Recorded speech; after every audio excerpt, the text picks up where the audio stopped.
নমস্কাৰ ছাৰবিদসকল চৰকাৰী কৰ্মচাৰী আৰু পেঞ্চনাৰসকলে যথেষ্ট পৰিমাণে উপকৃত হ'ব তেওঁলোকৰ দৰমহা আৰু পেঞ্চন বহু পৰিমাণে বৃদ্ধি পাব হয় ছাৰবিদসকল চৰকাৰী কৰ্মচাৰী আৰু পেঞ্চনাৰৰ দৰমহা আৰু পেঞ্চন বৃদ্ধিৰ লগতে অষ্টম দৰমহা আয়োগ কেতিয়া লাগু হ'ব সেই সন্দৰ্ভত বিশেষ খবৰ লগতে 18 মাহ দিয়ে সন্দৰ্ভত আনহাতে পূজাৰ আগত কৰ্মচাৰী আৰু পেঞ্চনাৰসকলে মৰগীয়া বানচ লাভ কৰিব কি নকৰিব আনহাতে কোন দিনাখন অসম চৰকাৰৰ কেন্দ্ৰীয় কৰ্মচাৰী আৰু পেঞ্চনাৰসকলে দিয়ে আৰু এৰিয়াৰ লাভ কৰিব লগতে আন ভালেকেইটা শেহতীয়া গুৰুত্বপূৰ্ণ খবৰ প্ৰকাশ পাইছে তাৰ আগতে এটা অনুৰোধ দেখা যায় যে বহুতো মানুহে আমাৰ ভিডিঅ' চাই কিন্তু অধিকাংশ মানুহে আমাৰ চেনেলটো এতিয়াও ছাবস্ক্ৰাইব কৰা নাই সেয়েহে আমি আশা ৰাখিছোঁ আপোনালোকে চৰকাৰী কৰ্মচাৰী আৰু পেঞ্চনাৰৰ প্ৰতিটো শেহতীয়া খবৰ প্ৰতিটো শেহতীয়া জাননী সকলোতকৈ আগত পাবলৈ কৰ্মচাৰী আৰু পেঞ্চনাৰসকলৰ প্ৰতিষ্ঠিত একমাত্ৰ চেনেলটো লাইক এটা দি ছাবস্ক্ৰাইব কৰিবলৈ নাপাহৰিব ছাৰবিদসকল দৰমহা আৰু পেঞ্চন বৃদ্ধিৰ খবৰৰ আগতে কেইটামান খবৰ আপোনালোকে জনাটো অত্যন্ত জৰুৰী সেয়া হ'ল যোৱাকালি মাননীয় মুখ্যমন্ত্ৰী মহোদয়ে ডিব্ৰুগড়ৰ পৰা 13 গৰাকী কৃতি শিক্ষকক ৰাজ্যিক কৃতি শিক্ষক বঁটা প্ৰদান কৰে এইখিনিতে আন এক খবৰ সেয়া হ'ল 9 মাহে বেতন পোৱা নাই ৰাজ্যৰ ইঞ্জিনিয়াৰিং আৰু পলিটেকনিক প্ৰতিষ্ঠানৰ 400 ঠিকাভিত্তিক অভিযান্ত্ৰিক শিক্ষকসকলে আৰু 400 অভিযান্ত্ৰিক শিক্ষকসকলৰ তেওঁলোকৰ দৰমহা নোপোৱাত তেওঁলোকৰ হাহাকাৰ পৰিস্থিতি হোৱাৰ লগতে তেওঁলোকে বছৰ বছৰ ধৰি শিক্ষাদান কৰি আছে যদিও তেওঁলোকৰ চাকৰি নিৰাপত্তাহীনতাত ভুগিছে সেয়েহে কৰ্মচাৰীসকলে ৰাজ্য চৰকাৰক অৱসৰৰ বয়সলৈকে চাকৰি নিৰাপত্তাৰ কাৰণে তেওঁলোকে আৰ্জি দিছে আনহাতে ঘণ্টা ভিত্তিত দৰমহাৰ পৰিৱৰ্তে পদবী অনুযায়ী সমহাৰত দৰমহাৰ বাবে আহ্বান জনাইছে সেয়েহে যাৰ ফলত 9 মাহে বেতন নাপায় ইঞ্জিনিয়াৰিং পলিটেকনিক প্ৰতিষ্ঠানৰ 400 ঠিকাভিত্তিক অভিযান্ত্ৰিক শিক্ষক কৰ্মচাৰীৰ হাহাকাৰ পৰিস্থিতিৰ সৃষ্টি হৈছে আন এক শেহতীয়া খবৰ সেয়া হ'ল 2004 চনতে যোগদান কৰিও নিয়মীয়া নহ'ল চাকৰি আৰু শিক্ষক দিৱসৰ দিনাই চচলত কান্দি প্ৰতিবাদ কেইবাশ কম্পিউটাৰ শিক্ষকৰ হয় ছাৰবিদসকল 2004 চনৰ পৰা কম্পিউটাৰ শিক্ষকসকলে তেওঁলোকে যি চাকৰি কৰি আছে তেওঁলোকৰ চাকৰি সেয়া নিয়মীয়া নোহোৱাৰ কাৰণে তেওঁলোকে কান্দি শিক্ষক দিৱসৰ দিনা প্ৰতিবাদ কৰিছে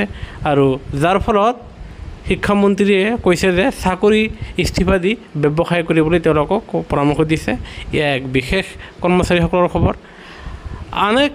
খবৰ আমি আপোনালোকক দিবলৈ ওলাইছোঁ আজি 2-3 দিন ধৰি আপোনালোকে যেতিয়াই ইনষ্টা অ'পন কৰে নাইবা ফেচবুক খোলে তেতিয়াই আপোনালোকে ট্ৰেডিঙৰ খবৰ লাভ কৰে বিশাল লগতে চুমিৰ খবৰ সেয়েহে মুখ্যমন্ত্ৰীৰ ঘোষণা যে অনলাইন ট্ৰেডিঙৰ জৰিয়তে প্ৰবঞ্চনাত জড়িত সকলোকে গ্ৰেপ্তাৰ কৰা হ'ব আৰু এই কথা মুখ্যমন্ত্ৰীয়ে ঘোষণা কৰিছে যাৰ ফলত যিসকলে অনলাইন ট্ৰেডিঙত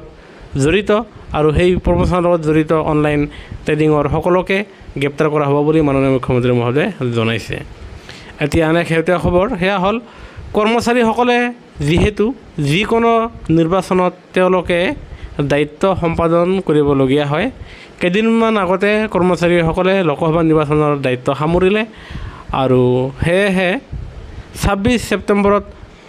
প্ৰকাশ পাব পঞ্চায়ত গঠনৰ চূড়ান্ত তালিকা আৰু তাৰ পিছতে ডিচেম্বৰ মাহৰ প্ৰথম সপ্তাহত পঞ্চায়ত নিৰ্বাচন অনুষ্ঠিত হ'ব আৰু কৰ্মচাৰীসকলে অহা ডিচেম্বৰ মাহত তেওঁলোকে পুনৰাই নিৰ্বাচনৰ দায়িত্ব সম্পাদন কৰিব লাগিব পঞ্চায়তৰ দায়িত্ব আৰু সেয়েহে কৰ্মচাৰীসকলক যদিহে তেওঁলোকে বিচাৰে ফাৰ্ষ্ট পুলিঙৰ দায়িত্ব আৰু কৰ্তব্য কি ছেকেণ্ড পুলিঙৰ দায়িত্ব আৰু কৰ্তব্য কি থাৰ্ড পুলিঙৰ দায়িত্ব আৰু কৰ্তব্য লগতে প্ৰিচাইডিং অফিচৰ দায়িত্ব আৰু কৰ্তব্য সম্পৰ্কে যদিহে আপোনালোকে ভিডিঅ' বিচাৰে তেনেস্থলত আপোনালোকে কমেণ্ট ছেকশ্যনত গৈ নিশ্চয় কমেণ্ট কৰিব ভিডিঅ' লাগে বুলি তেনে ক্ষেত্ৰত আমি প্ৰিচাইডিং অফিচাৰৰ লগতে পলিং অফিচাৰসকলৰ কাৰণে সুকীয়াকৈ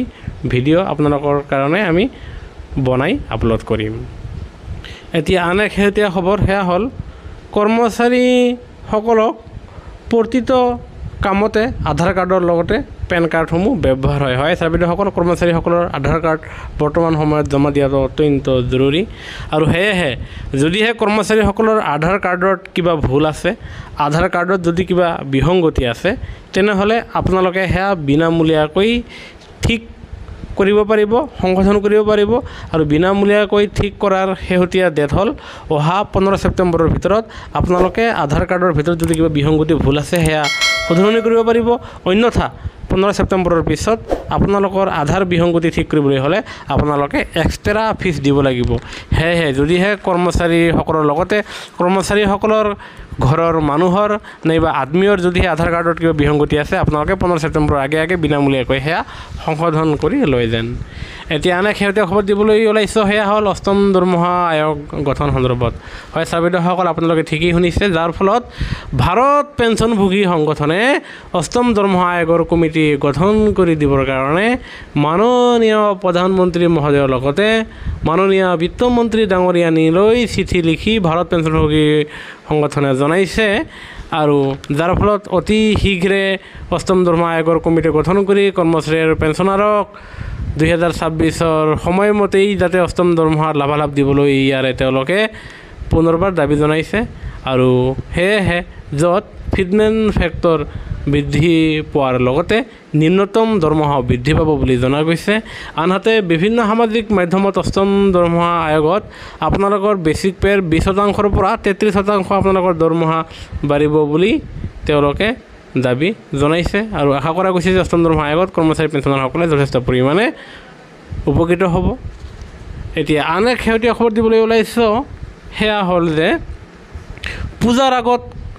কৰ্মচাৰী আৰু পেঞ্চনাৰসকলে দিয়ে আৰু দিয়াৰ তাৰমানে মৰুগীয়া বানচ লাভ কৰিব কি নকৰিব। হয় ছাৰ বাইদেউসকল, এয়া এক ডাঙৰ প্ৰশ্ন, বহুতে আমাক ইতিমধ্যে এই সন্দৰ্ভত প্ৰশ্ন কৰি আছে। ছাৰ বাইদেউসকল, মৰুগীয়া বানত যিহেতু আপোনালোকৰ 3% বৃদ্ধি পাইছে আৰু যিটো বৰ্তমান 53% হৈছেগৈ, আৰু সেয়েহে আমি পোৱা বিশেষ শেহতীয়া খবৰৰ ভিত্তিত এই ছেপ্টেম্বৰ মাহৰে 25 তাৰিখে কেন্দ্ৰীয় চৰকাৰৰ কেবিনেট বৈঠক অনুষ্ঠিত কৰিব আৰু এই 25 ছেপ্টেম্বৰত কেন্দ্ৰীয় চৰকাৰৰ কেবিনেট বৈঠকত